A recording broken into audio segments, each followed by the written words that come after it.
your battle in array. I am not, am I not, I a Philistine, and ye servants of Saul, choose you a man for you, and let him come down to me. Now this is Satan rowing against the Israelites. You understand? Send a man. This is like Esau saying, well, where is all your God now? You know, they building things, so they're going to watch me in the face and say, let me see all your God come and save all you know. But the Lord say, I am a man of war. So if it's war the one, I will give them war. Give you war, yes. Because I am a man of war. Exodus 15 and 3. Behold, the Lord is a man of war. And we give his war. That's right. Verse 9. If he be able to fight with me, let me read, if he be able to fight with me and to kill me, then we will be your servants. But if I prevail against him and kill him, then shall he be our servants and serve us. Verse 10. And the Philistines said, I defy the army of Israel this day. Give me a man that we may fight together. The Philistine army typing what? The army of Esau. Coming up against Yahushua. Now who is King David? King David representing Yahushua. Yes. Coming to destroy the army of the devil. Coming to destroy the army of Esau. Send us your Lord. You know, give us your Lord. Where your Lord is. We have satellites in the sky. We have what you call it again? We have space station with armed up there. With things in case he come, we could blow his ship something apart. He's not carnal, but the Lord giving him that mindset. Because Exodus 15 and 3, the Lord is a man of war. Divine inspiration, intervention. Verse 10. And the Philistines said, I defy the army of Israel this day, and give me a man that may fight together. And when Saul and all Israel heard those words of the Philistine, they were dismayed and greatly afraid. Now David was the son of son of that Ephrathah of Bethlehem of Judah, whose name was Jesse, and he had 8 sons. And the man went among men for an old man in the days of Saul. And the 3 eldest sons of Jesse went and followed Saul to the battle. And the names of the 3 sons that went to the battle were Elib,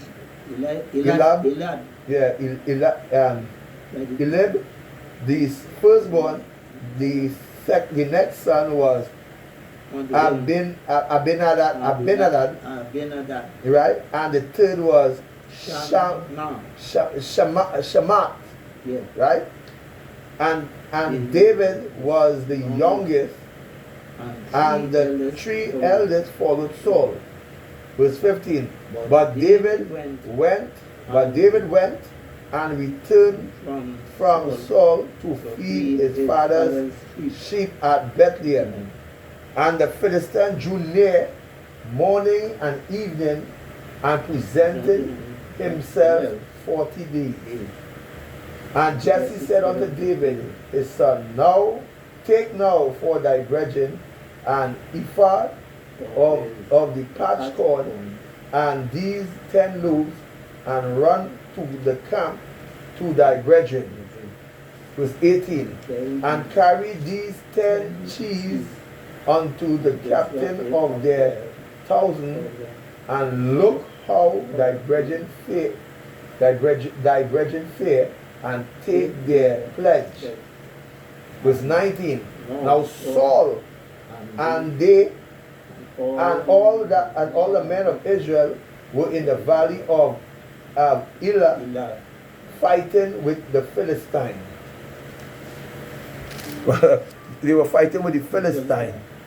And David rose up in the morning and left the sheep with a keeper, and and went as Jesse commanded him. And he went to the trench. Trench. Yeah, he went to the trench as the host was going forth to fight and shouted for battle. Verse 21, for Israel and the Philistine had put the battle in array, army against army.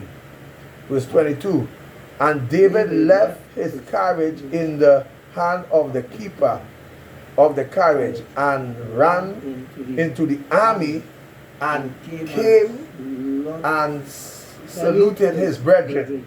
Right? He came into the army, saluted the brethren who at war. Remember, we at war. Right? We are the army of the living God. We are at war with Esau spiritually, bringing him down. Verse 23. And as he talked with them, behold, there came up the champion, the Philistine of Gath, Goliath by name, out of the armies of the Philistine, and spake according to the same word. And David heard them. Verse 24. And all the men of Israel went and saw him. And all the men of Israel, when they saw him, they fled from. When they saw the man, they fled from him, and were so afraid. They were really afraid, right? Verse 25. And the men of Israel, when you're afraid, the Lord really can't use you when you're afraid, because the Lord didn't give us the spirit of fear but of sound mind. In order to slay Goliath at this time, we have to have sound mind. And our faith and courage must be in the Lord. That's why Paul, the apostle, said, put on the whole armor of God, that you may be able to resist the wiles of the devil. Verse 25. And the men of Israel said, have ye seen this man that is come up? Surely to defy Israel is he come up? And it shall be that the man who killed him, the king will enrich him with great riches, and will give him his daughter, and make his father's house free in Israel. Verse 26. And David spake to the men that stood by, saying, what shall be done to the man that killed this Philistine, and taketh away the reproach from Israel? For who is this uncircumcised Philistine, that he should defy the army of the living God? And that's what we're telling Esau in this time. Use an uncircumcised Philistine that wanted to defy the army of the living God. That's why we playing up thing on YouTube, telling you use the devil and your time, your hours reach. The Lord is going to put you down, and all your army and all your navy and all what you're thinking for. The Lord is going to put all you Edomites down and put you all to death, thus says the Lord. And for those of you who remain, the Lord is going to put you in heavy slavery with rigor. So we can this scripture mash it up. Correct is right. And verse 27, let me read. And the people answered him after this manner, saying, so shall it be done to the man that killeth him. Verse 28. And Eliab his eldest brother heard when he spake unto the men, and Eliab's anger was kindled against David, and he said, why camest thou down hither? With whom hast thou left those few sheep in the wilderness?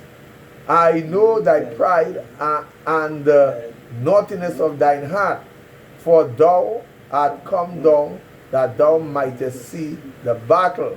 You see, because David was growing up with a spirit fearless. He had experience with the Lord. A bear come up against the sheep when he killed the bear. A lion came up and killed it. He tell himself, he said, the Lord can defend me from the ferocious creature. He said, how much more this uncircumcised Philistine? He watched him as a creature too, and the Lord, if all the roar and all the talk he talking up, in his judgment, the Lord will deliver him in the hand of the man of the Lord. So the same spirit we ought to have.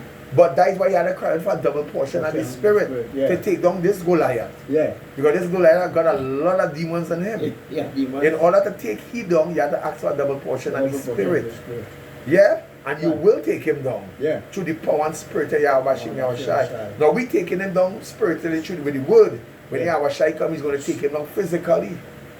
Yeah. And that is how it go. Verse 29. And David said, what have I done? What have I now done? Is there not a cause? Verse 30. And he turned from him towards another and spake after the same manner. And the people answered him again after the former manner. Verse 31. And when the words were heard which David spake, they rehearsed them before Saul, and he sent for him. Verse 32.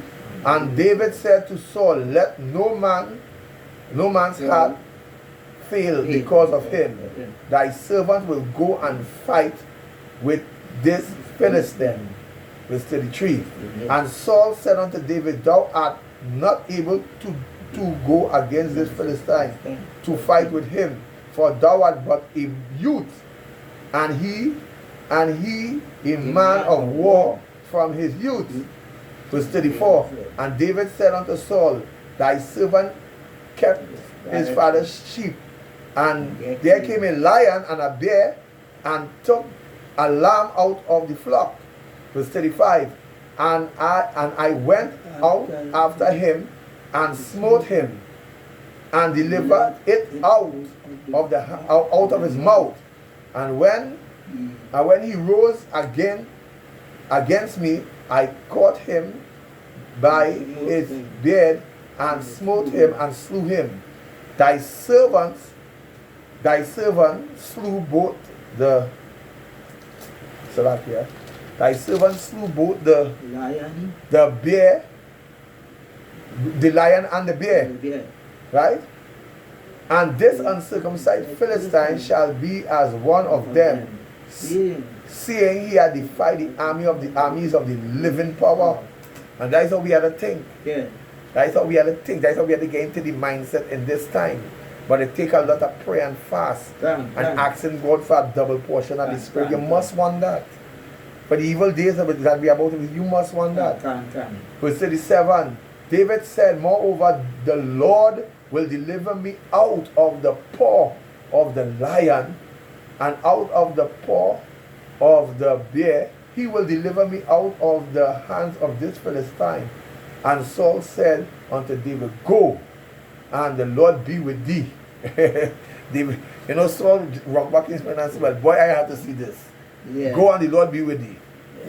And Saul armed David with his armor, and he put his helmet of brass upon his head. Also, he armed him with a coat of mail.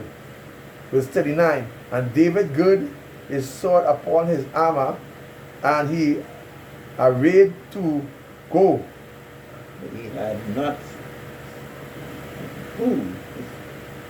And he essayed to go, for he had not proved it. And David said unto Saul, I cannot go with these, for I have not proved them.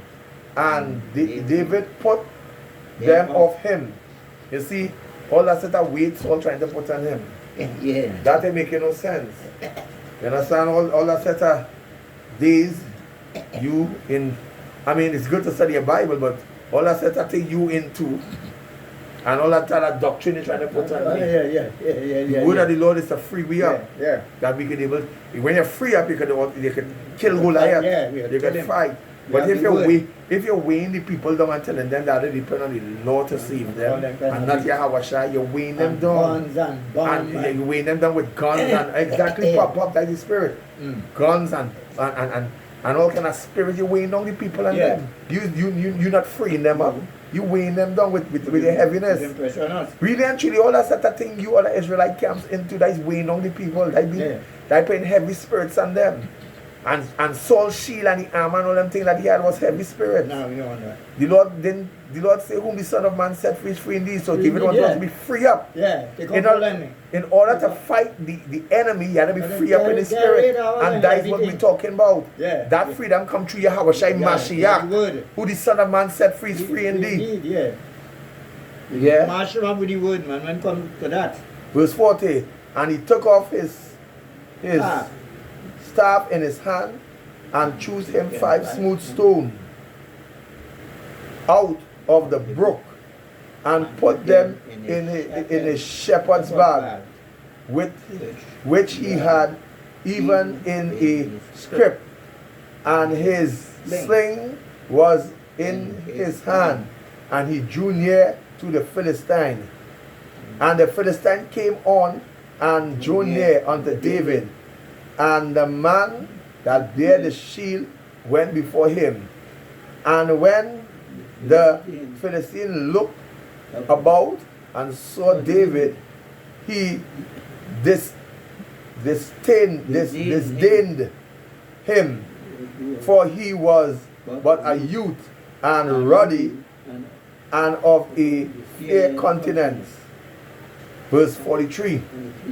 And the Philistine said unto David, I am David, am I a dog that thou comest to me with staves?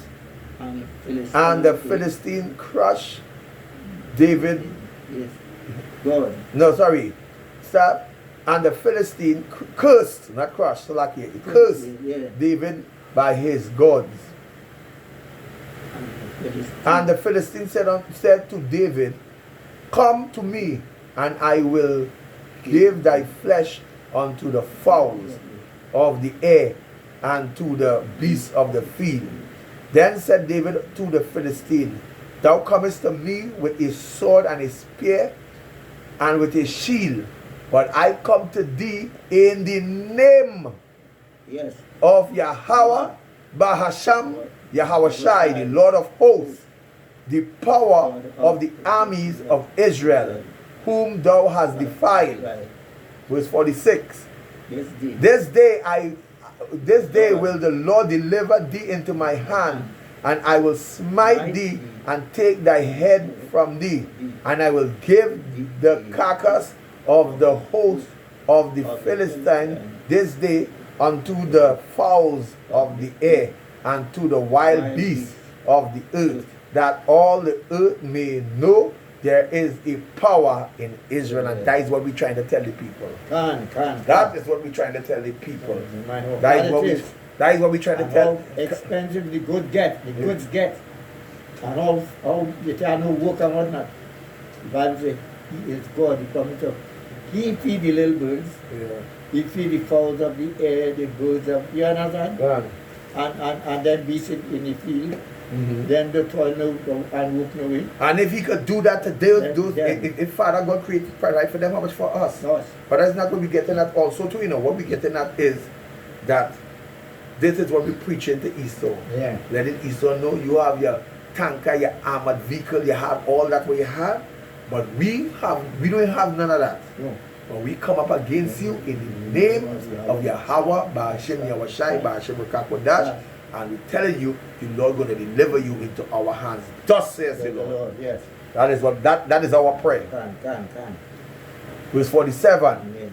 And all the assembly shall know that the Lord saveth not with the sword and spear, for the battle is the Lord's, and he will give you into our hand. Our battle is not for us, but it's the Lord's own. And he will deliver you into our hand. And the scripture say that you Elamites, and all you nations are coming into slavery under the hand of the Israelites, and the Lord will deliver every one of you into our hands. Watch what you're going to see.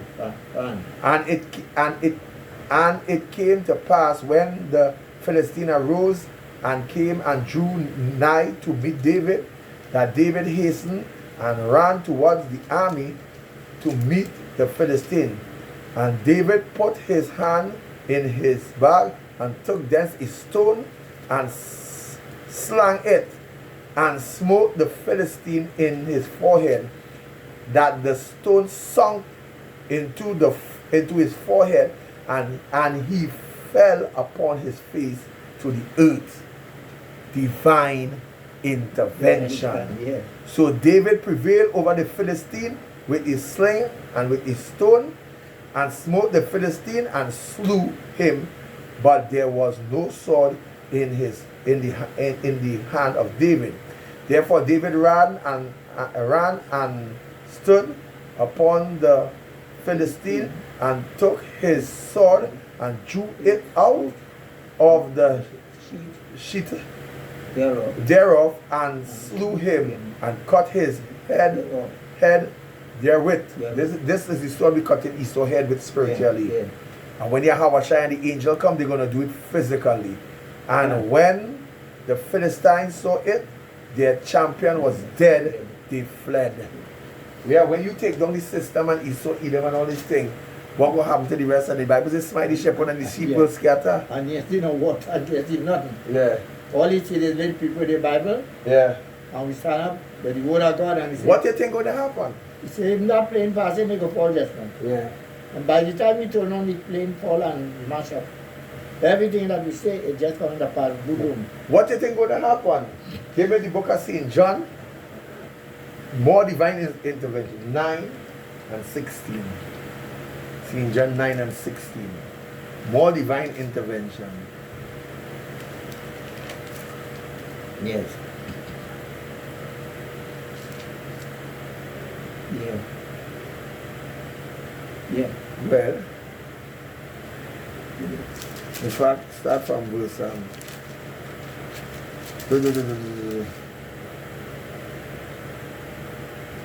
boom, boom. Do we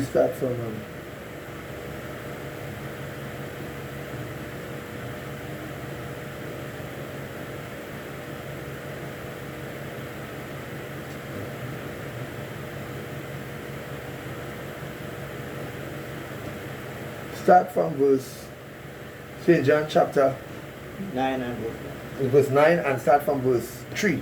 yeah. Go down with it. Yeah. This is the book of St. John chapter 9 and verse 3. Well, Yahweh answered, neither had this man no, this is they were sinned. in fact, start from verse 1. Yeah.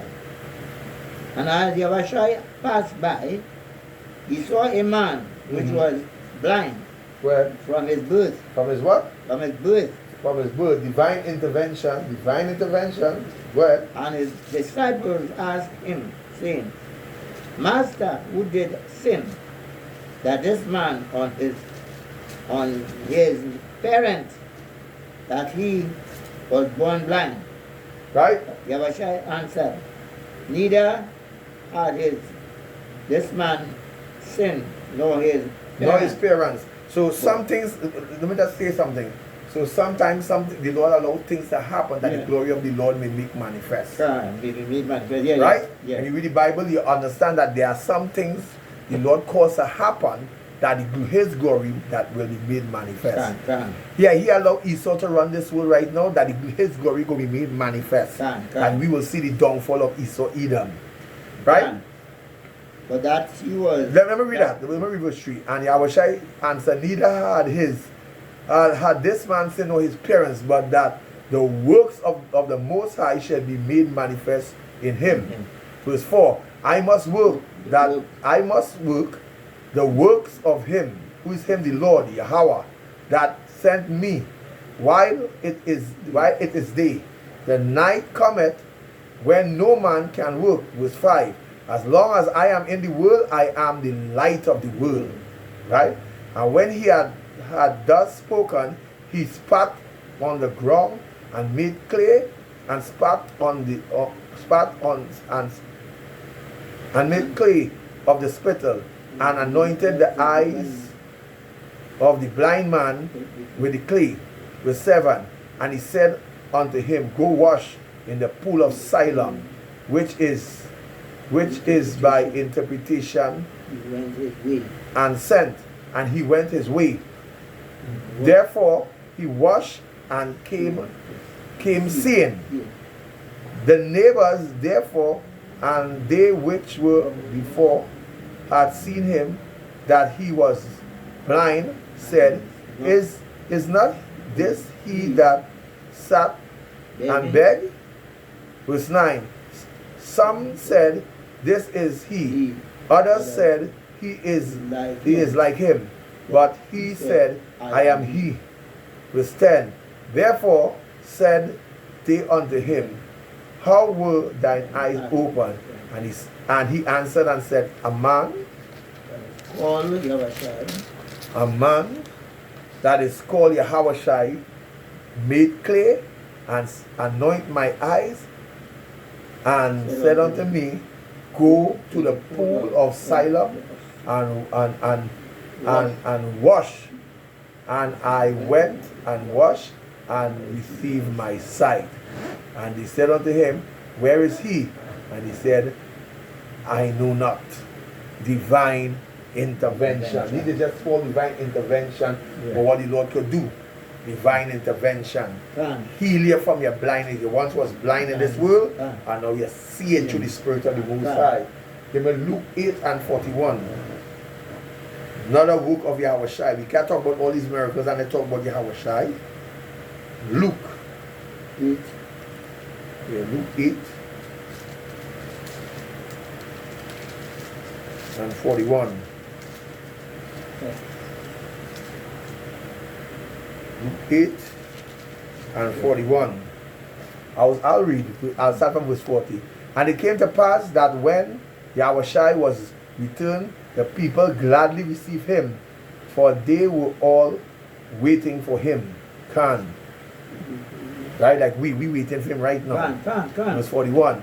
And behold, there came a man named Jairus, and he was a ruler of the synagogue, and he fell down at Yahushai's feet, and he sought him that he would come into his house, for he had he had one only daughter, about 12 years of age, and she lay dying.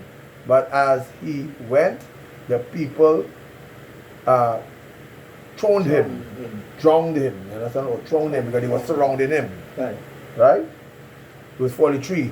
And a woman having an issue of blood 12 years, which had spent all her living upon physician, neither could be healed of any. Kind of remind me of the people of today that's spending money by the doctor. Yeah. When really they ain't doing nothing for you. Yeah. Kind of remind me of nothing you under the sun. Can.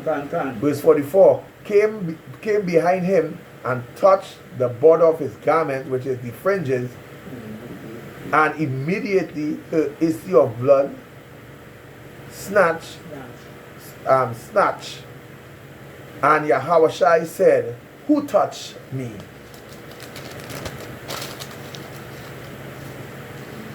When all denied, Peter and they that were with him said, Master, the multitude thronged thee and pressed thee, and sayest thou, Who touched me? And Yahushai said, Somebody touched me, for I perceive virtue is gone out from me. And I perceive what? Virtue is going out of me. And we are to touch the Lord by prayer. Yes. In order to receive from the Lord, you have to touch him by prayer and fast. Yes. That's how we touching him, by prayer, by receiving his word, by doing the works. That's how we touching the Lord. Verse 47. And when the woman saw that she was not hid, she came trembling and fell down before him. She declared unto him before all the people for what cause she had touched him, and how she was healed immediately. And he said unto her, Daughter, be of good comfort, thy faith hath made thee whole. Go in peace. Go in shalom. Right? And while he yet spake, there came forth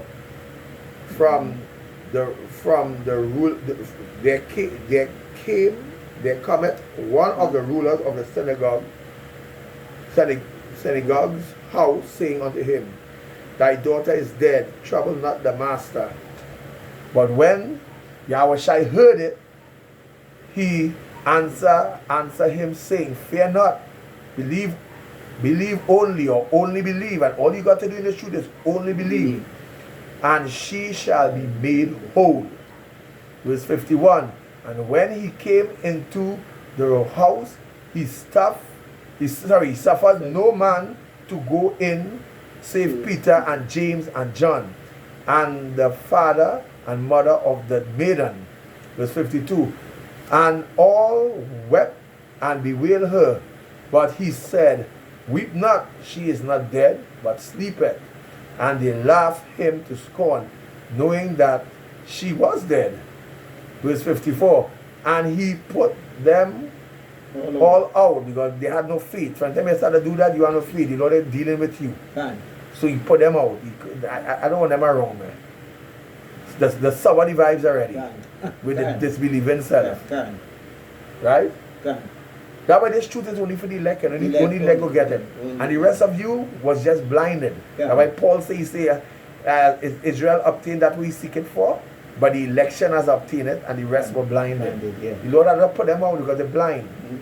And he put them all out and took her by the hand and called, saying, Maiden, arise. And her spirit came again, and she arose straightway, and he commanded to give her meat. And her parents were astonished, but he charged them that they should tell no man what was done. See that? Divine intervention. Yes. And all you have to do is touch the master and believe it. All you got to do is what, Babs? Believe. Let them know. Believe. Only believe. All things are possible when you believe on the Most High. If you disbelieve this truth, when the Lord has not dealing with you, you will die. You will die. Another intervention. Let me get one more intervention. Acts. Divine intervention. That's the name of this lesson. Acts. Salakia. Acts what? Acts chapter 9. This is the conversion of Paul, the apostle. Acts chapter 9 and verse 3. We start from verse 3. Actually, I'll start from verse 1. Acts chapter 9, verse 1. And Saul, yet breathing out threatenings and slaughter against the disciples of the Lord, went unto the high priest.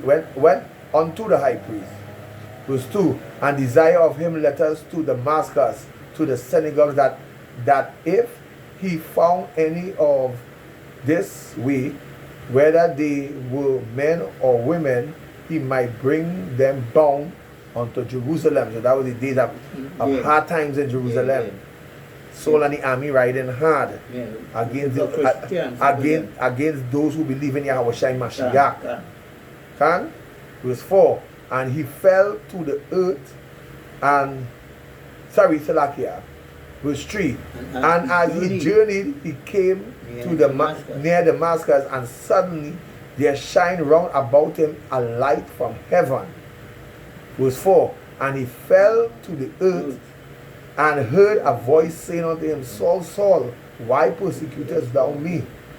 And he said, who art thou, Lord? Now you notice what he do? He called him Lord. He called him Lord because Paul was a master scholar in the law. He knew that same light that blinded him was the same light that Moses saw. You understand? That took Elijah up in the chariot. He knew that. Fear fall on him. So fear fall upon him. He said, who art thou, Lord? And the Lord said, I am Yahweh Shai, whom thou persecutest. It is hard for thee to kick thy foot against the pricks. And he, trembling and astonished, said, Lord, what if thou have me? What will thou have me to do? And the Lord said unto him, arise and go into the city, and it shall be told what thou must do. Divine intervention. And all you got to do is believe. Open up your heart and your mind to this truth and believe, and the Lord will fix the rest. No doubt, but the doubt and think the Lord don't want no doubters around him. Now it's not this time for doubt, the time too late to doubt. Divine intervention. You could read the rest, but divine intervention. Yeah. Right? Should the word of God now. Yeah. I'm going to read one more scripture. I had a lot of scriptures to go in, but I'm going to take some time. I'm going to read one more scripture, and that Judges chapter 2. I'll go back in the Old Testament, Judges chapter 2.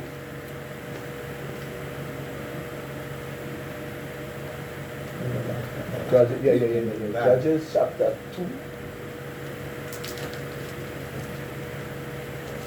Hold on, this is the last scripture. I will read it. Judges chapter 2. Come on. Judges chapter 2, verse 1 to 10. I'm going to read it. This is going to be the last scripture. And the angel of the Lord came up from Gilgal unto Bochim and Bochim, and said, I made you to go up out of Egypt, and have brought you unto the land which I swear unto your fathers, and said, I will never break my covenant with you. The Lord telling Israel, I will never break my covenant with you, and he did not.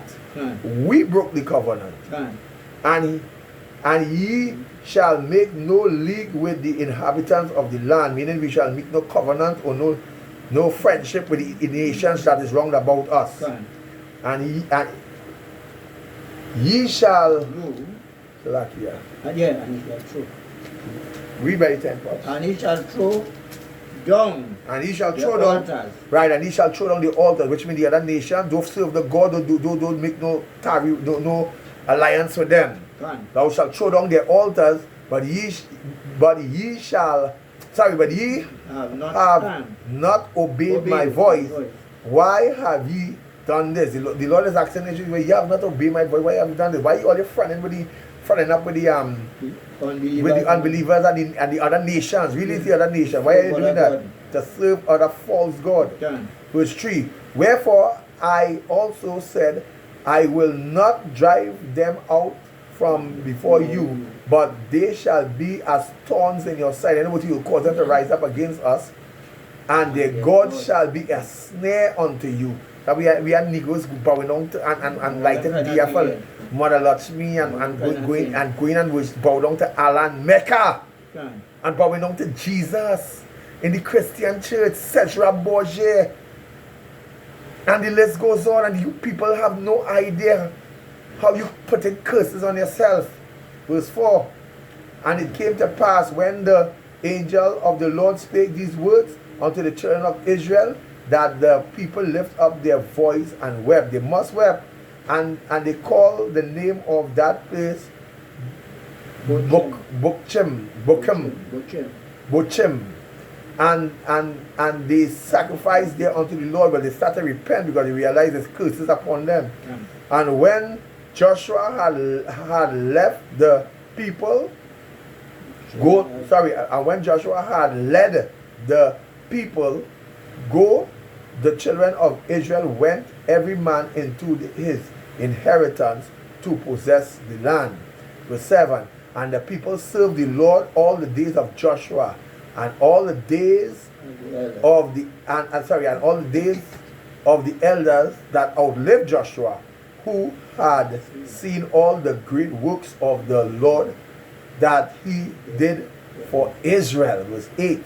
And Joshua the son of Nun, the servant of the Lord, died being 110 years old. Verse 9. And they buried him in the border of his inheritance in Timnath. Yeah. In the mount of Ephraim, on the north side of the hill of Gaash. Right? So it's just to show you divine from the days of our forefathers to now, the Lord is, divine intervention. I had a few more scriptures to read, but Pops again so wholesome right now. So with that, if who knows, I want to do a part 2, I might do it by myself. But by the way, I was to tell you all, you send a prayer for Pop, that the Lord may continue to strengthen him. Yeah. You know, Pop is really old and strengthening age in that sense, like 85 years, 84, 83 years old. So he's getting down in age. So, you know, his body's not like how it used to be. But you send up prayers for Pops through the prayer, spirit, and power of Yahweh Bashem Yahushai. With that, I want to give all glory and honor to Yahweh Bashem Yahushai, Bashem Rakakodash. We say Barakat Yahweh, Barakat Yahushai, Barakat Yahweh, Barakat Yahushai. And we say double honor to the apostles and elders of Britain, well. Salutation to the brothers all over the world, preaching the truth, waking up our people and cursing out to truth because they just ain't right. And to the aqua that listen and learning, we say Shalom, Shalom, Shalom. Death, mourning, and destruction to Esau, Edom, and the nation, and glory and honor in the kingdom of heaven. Glory and honor in the kingdom of heaven. To the elect of the nation of Israel, we say Shalom, Shalom.